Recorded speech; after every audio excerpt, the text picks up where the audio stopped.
अस्सलाम वालेकुम नाजरीन, आप देख रहे हैं JN न्यूज़ और मैं हूं आपकी होस्ट रुबीना चौधरी।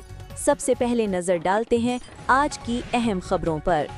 लकी मरवत सराय गैम्बीला भूख के मारों के लिए रहमत का दस्तरखान रमज़ान मुबारक के मुक़द्दस महीने में जहां एक तरफ महंगाई ने गरीब मजदूर तबके की कमर तोड़ दी, वहीं दूसरी तरफ इंसानियत, हमदर्दी और मोहब्बत की एक रोशन मिसाल मोहम्मद शेर खेल फाउंडेशन की जानिब से सराय गैम्बीला में कायम की गई है। फाउंडेशन के ऑनर मोहम्मद शेर खेल ने अपनी मदद आपके तहत रमज़ान फ्री अफ्तारी दस्तरखान का आगाज़ कर दिया है, जो न सिर्फ रोज़ादारों के लिए सहारा बन रहा है बल्कि बेसहारा दिलों के लिए उम्मीद की किरण भी साबित हो रहा है। रोज़ाना सैकड़ों मजदूर, मुसाफिर और यतीम बच्चों और गरीब खानदान इस दस्तरखान पर बैठ के इज्जत एहतराम के साथ इफ्तार करते हैं।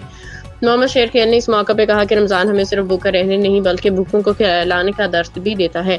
जहाँ तक मेरी सांसें हैं, मैं चाहता हूँ कि कोई भी भूखा इफ्तार ना करे। ये सिलसिला इंशाल्लाह ईद तक जारी रहेगा। ये इफ्तारी दस्तरखान सिर्फ खाने का इंतज़ाम नहीं बल्कि इन आंखों में खुशी के दिए रोशन करने की कोशिश है जो बरसों से महरूम देख रहे हैं। कई बुजुर्गों ने रोती आंखों से दुआएं दी और कहा कि बेटा, आज हमें अपने बच्चों के साथ इफ्तार करने जैसा एहसास मिला है।